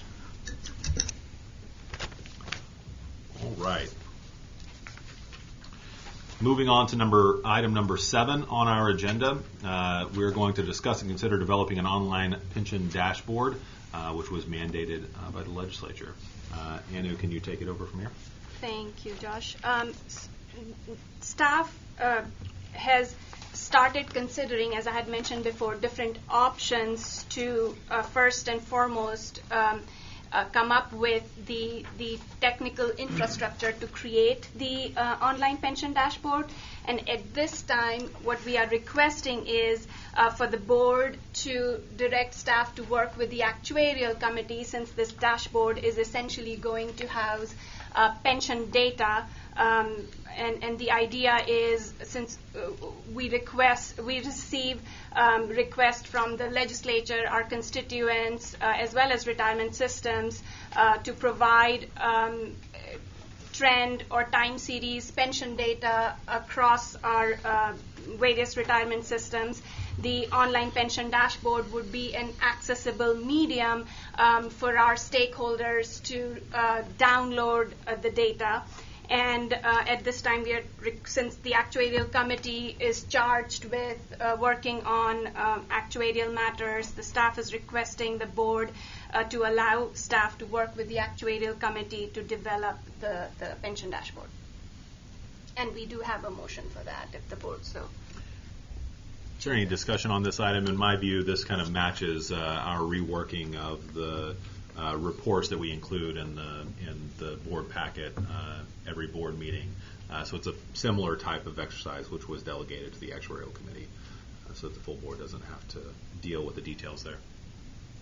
Any discussion on this item? Hearing none, the chair entertains a motion to direct staff to work with the actuarial committee to develop an online pension dashboard. Great. So the motion has been made and seconded to direct staff to work with the actuarial committee to develop an online pension dashboard. All in favor say aye. Aye. All opposed, nay. The ayes have it. So this completes item number 7. Thank you, Anna. All right, moving on to item number 8, a report from the Education and Research Committee. Ms. Livey, can you take it from here? Sure. I'd like to call on Christine Taylor and Michelle Carnes for a report on the minimum education training program for trustees and system administrators. Good morning. Under tab 4, we have an update on the PRB online training utilization and the MET compliance reporting. As of July 24th, 2017, 1,299 online courses have been completed. We are also excited to announce that we are working on submitting an application for our online courses to be copyrighted so that nobody can come in and take our wonderful content that everybody's worked very hard on. Okay, moving on to our compliance reporting. The next report I'm going to give to you today details the compliance for the MET reporting requirements. These numbers do not reflect whether the system's trustees and system administrators are compliant with the training requirements of the MET program, only whether the systems have submitted the required reports to us. The first report of the trustees and system administrators' compliance was first published in our biannual report to the legislature in November, and an update was given in the 85th legislature in April. I will take a moment to walk through the compliance reports now. The first chart shows the compliance numbers for the PRB 2000. This is the form that is used to report trustee and system administrators' training hours. There are currently 3 systems that are not compliant with the requirement to submit a PRB 2000 since March 1st, 2017. The number of non-compliant systems is down from 10 from last January. Because more than 60 days have passed since the March 1st deadline, all non-compliant systems are also on the planned non-compliant over 60-day list. And just a quick note going forward, this morning we received a PRB 2000 without any training reported from Northeast Medical Center Hospital. Thank you to Ashley Rendon for working with them. Okay. So our list of the non-compliance is a little bit off because of that update this morning. A list of the non-compliant systems can be found on the following page entitled Plans Non-Compliant Over 60 Days. Out of the systems that have not turned in the PRB 2000 for the March 1st deadline, 3 had submitted for the October 1st reporting period. Okay, now we're moving on to the sponsor renewal. And next I will update you on our renewal process. Over the past several months, we have been working with our sponsors on the renewal of their sponsor accreditation. In addition to creating a new set of renewal letters for the sponsors to use in the renewal process, we have also been reaching out to our sponsors to make sure that they understand all the rule changes and are aware of our new renewal process. As of today, all 8 of the sponsors that were up for renewal have actually renewed with us, with 2 of them deciding to renew for continuing education credit rather than core based on the needs of their programs. We have also renewed 1 ICAA for CE credits. And then one quick note, in addition to our renewal process, we've also approved 3 new sponsors for continuing education and 1 and 2 new ICAAs. Question on the copyright for the content for the MET online courses. What are we going to do with that copyright? What's the nature of it? Is it a protective copyright? Is it just so that nobody can monkey with the content, but we're still providing it open source? What does this look like? It's still going to be open sourced.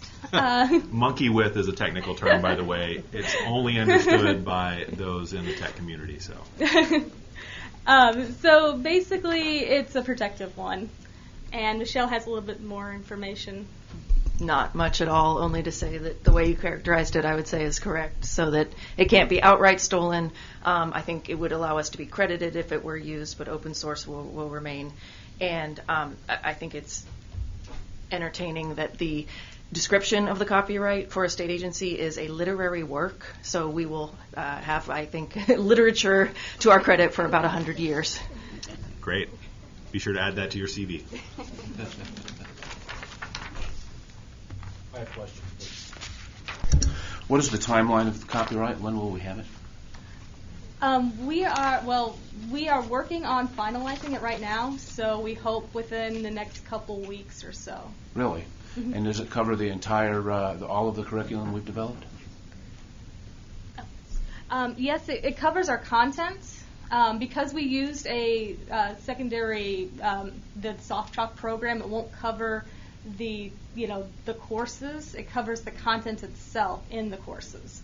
So the program that we used is copyrighted by SoftChalk, but we'll be protecting our material. Just to add to that, the only things that we took from SoftChalk that is not our original content are the pictures, the images. So all of the words were written by us and will be copyrighted. And just to clarify slightly, we're submitting our application for copyright in several weeks. How long it takes for the federal government to review and grant that, I have no idea, unless they've given you, Christine, any timeline, which I highly doubt.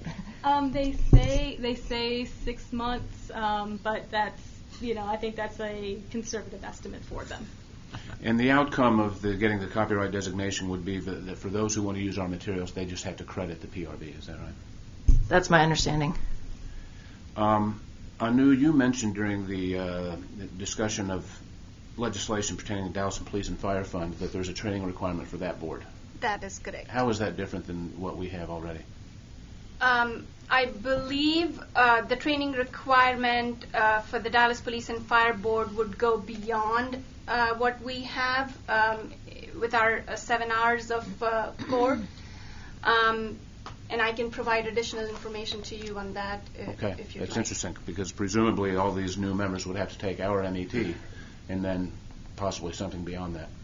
That's correct. One other question, please. You referred to the vendor providers who teach some of this. Do they charge for that? Soft talk. Sorry, Keith.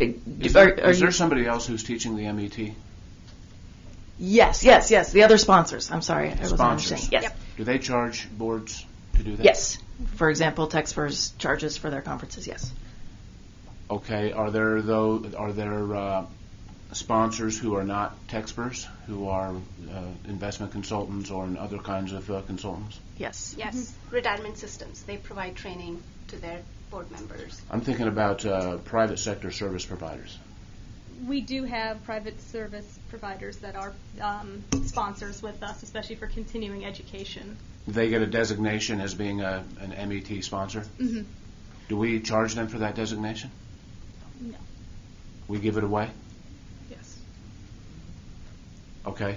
I'd like to suggest that staff look into the possibility of charging an appropriate fee for that.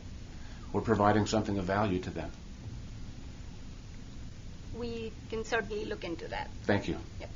Thank you, Mr. Chairman. Do we, following on that line of questioning, do we know how much these other vendors charge? Is that information that we collect? Typically, it's part of, especially for continuing education, it's part of a conference that's already being held by somebody. I think TexPers is, I'm not sure about how much they charge. I don't think we ask for that on our application. We could. I think we can easily find that information. And I mean, we are entitled to request that because we have granted them to be sponsors, right, and can do that. Another thing that comes to my mind that I think might be helpful is for us to look at my memory from researching other state agencies' continuing education accreditation programs when we set this program up was that some of them do charge to at least apply for accreditation. So I would like to look into those as possible models.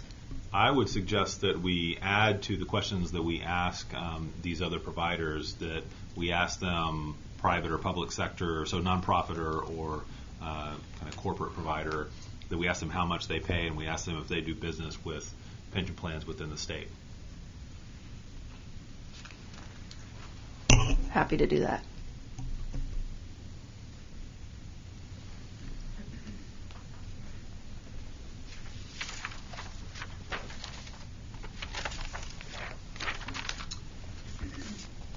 Members, do you have any other questions?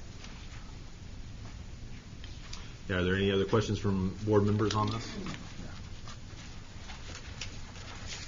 All right, so this completes the work of the Education and Research Committee. Thank you, Christine, Michelle, and Ms. Levy. All right, so we're moving on to item number 9.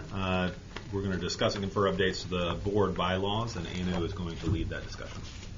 Thank you. Members, behind tab 5 of your board packet, we have included a red-lined version of the proposed changes, technical changes to our bylaws, and those changes were suggested by Keith. So we have included in the current version of the bylaws a change with regards to adding a time limit for public comments, as well as schedule or a cycle moving forward for ED evaluation.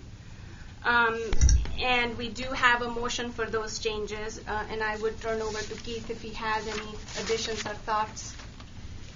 Thank you, Anu, and I appreciate the staff considering and the board considering my suggestion. My suggested limitation on public comments at the meeting emanates from some experience I have serving on the City Council of Georgetown. And if you leave it open-ended, that once in a while you will find somebody who takes all of your time. It can create an uncomfortable situation if there's no limit.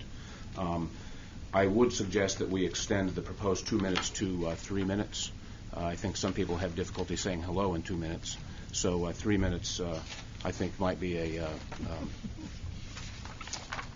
more preferable. So I would suggest that as a proposed amendment. And we have provided 2 options, members, for the ED review cycle. The first option is to conduct the ED evaluation before the agency starts the legislative appropriations request process, and the second option is to conduct the evaluation right after the conclusion of legislative session.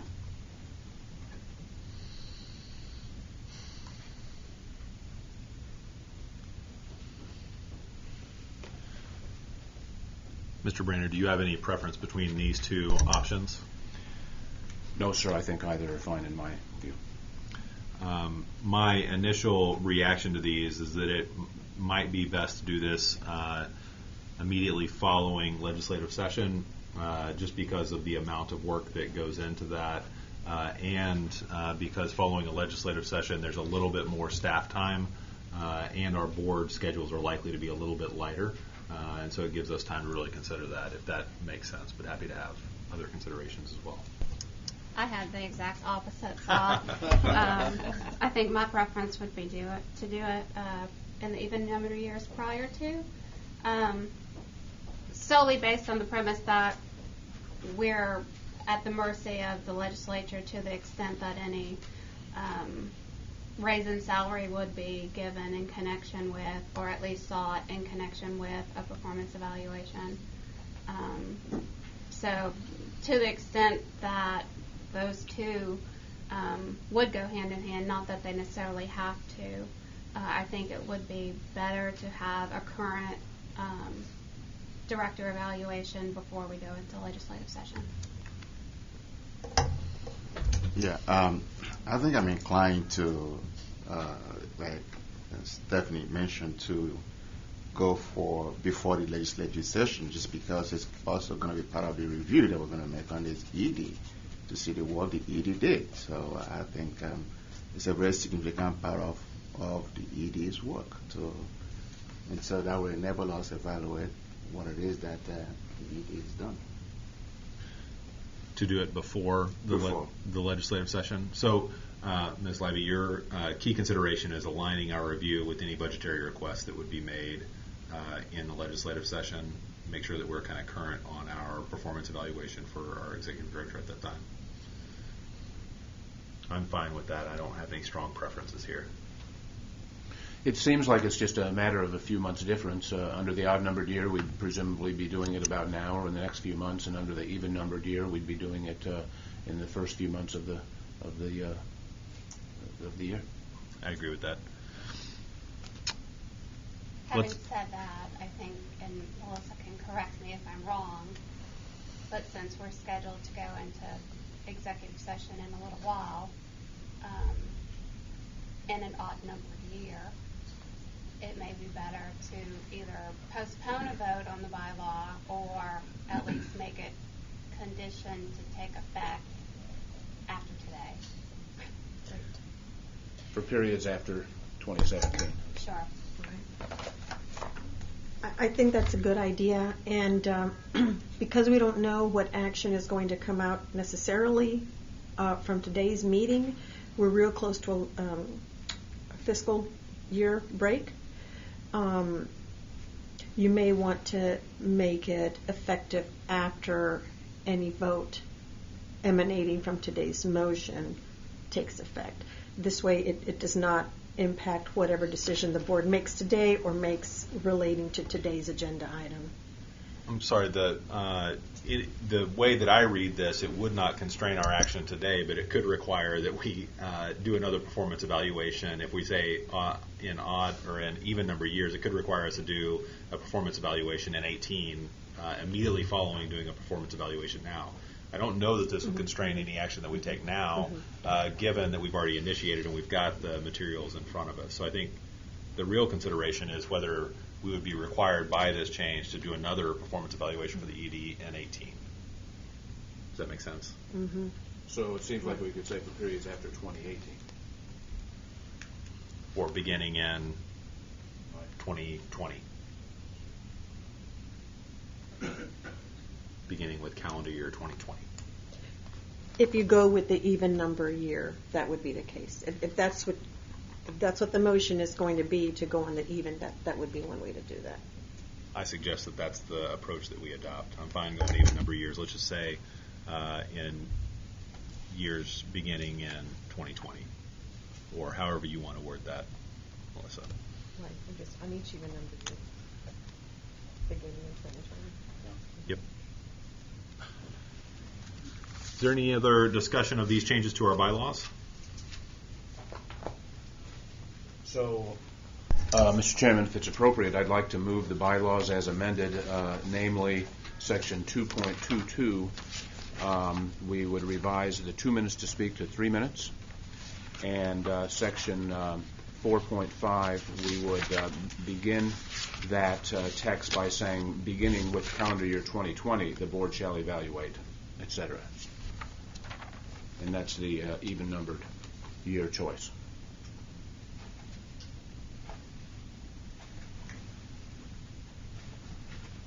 All right. Any discussion on those items? Hearing none, the chair entertains a motion to approve the changes to the board's bylaws as amended, to add a timeline for public comments and to establish a performance review cycle for the executive director position pending final approval by the Assistant Attorney General Counsel.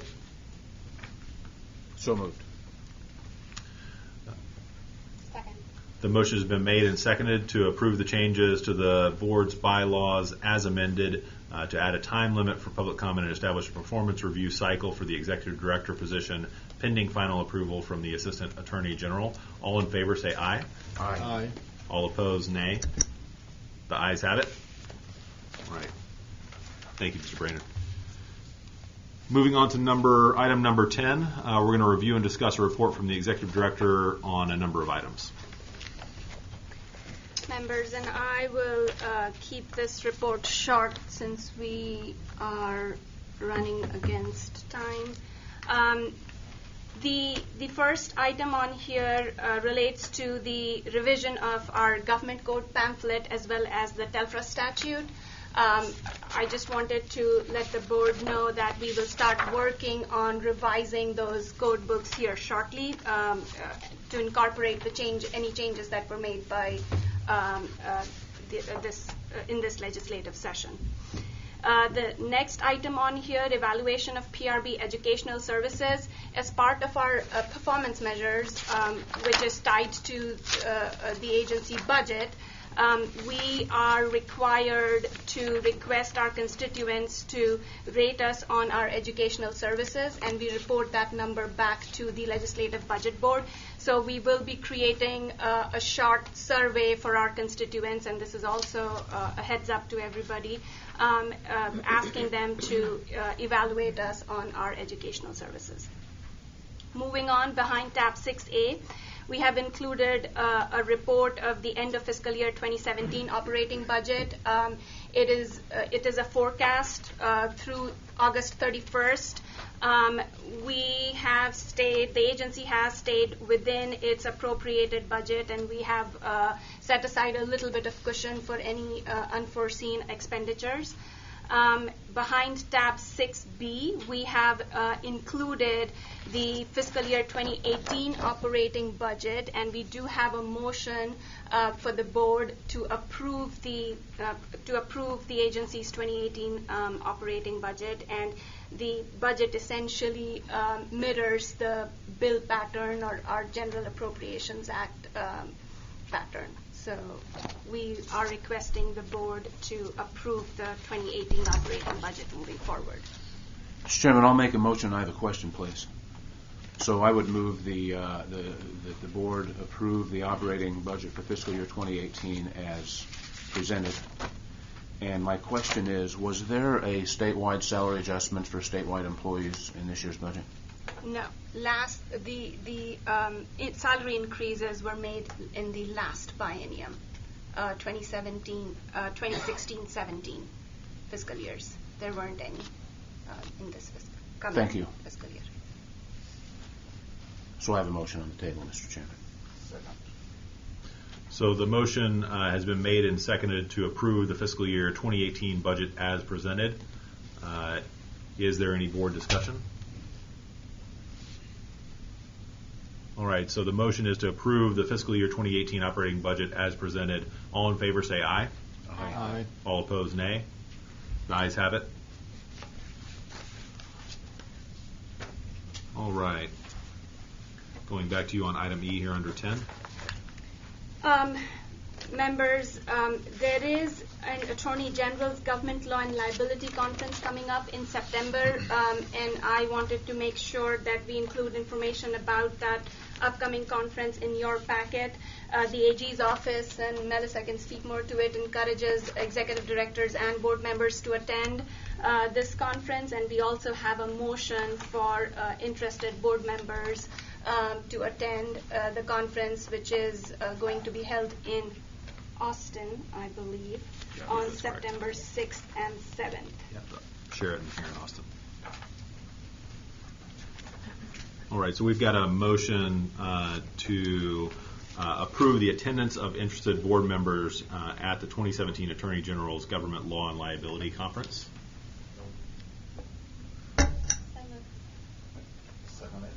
Great. So the motion has been made and seconded to approve attendance of interested board members at the 2017 Attorney General's Government Law and Liability Conference. Is there any discussion? Hearing none, all in favor say aye. Aye. All opposed, nay. Ayes have it. All right. Are there any other further questions on this item for our agenda? Hearing none, thank you, Anu. And then we'll move on to item number 11. So this is consideration of personnel matters, including executive director performance evaluation. We're going to go into closed session for this one. We have a quorum of the board. We're currently in open session, but are going to go into closed session. It's 12:13 p.m. on August 11th, 2017. At this time, the Pension Review Board will go into closed session pursuant to Texas Government Code Section 551.074 to discuss personnel matters under agenda item number 11. At this time, the board requests that all non-board members leave the room with the exception of our counsel. And I don't know if anybody else is staying. I'm not staying at this time, but you. I've been sitting for a while. Maybe a little stretch.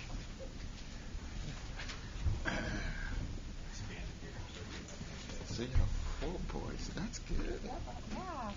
You're experienced now. Okay, there are a few troopers here who stuck around with us. So it's 1:01 p.m. on August 11th, 2017, and the board is now in open session. No action was taken in the closed session. All right, finishing out this agenda item number 11, the board chair will consider a motion to increase the salary of the executive director by 10%, not to exceed the maximum amount authorized in the General Appropriations Act, with the increase becoming effective August 1st, 2017. So move. All right. Any open session discussion from the board? I will say that, Annie, we've been very pleased with your performance, and thank you for your leadership of the organization. All right, so we are hearing a motion to increase the salary of the executive director by 10%, not to exceed the maximum amount authorized in the General Appropriations Act, with the increase becoming effective August 1st, 2017. All in favor, say aye. Aye. All opposed, nay. The ayes have it. Okay. That brings us to item number 12 on our agenda. Call for future PRB agenda items. So this will be for our November board meeting. I would like to add one item, and that is I would like for the staff to make suggestions for studies that we might do in the interim to get ready for the next legislative session and help facilitate a discussion amongst the board as to what issues we should prepare for going into the next session. I can think of a few. I was intrigued by the governance changes for the Dallas Police and Fire Plan. That was very interesting. So looking at plan governance might be an interesting item. Also, of course, investigating drop further could be an interesting item. Those are just a couple of suggestions, but I think there are a number of things that might be interesting for the staff to look at between sessions so that we are well prepared going into the next legislative session. Any other items for future PRB, for our future board agenda? All right, seeing none, we're moving on to item number 13, the date and location of next PRB meeting, which will be held Thursday, November 16th, 2017, and the location is TBD. I expect that we will have room in this building for that meeting. I don't foresee any problems unless additional special sessions. Would you say Thursday, November? I know. Thursday, With November water, too. 16th. Okay. Room with water. All right. So item number 14, invitation for public comment. Do we have anybody who would like to make public comment? Come on up.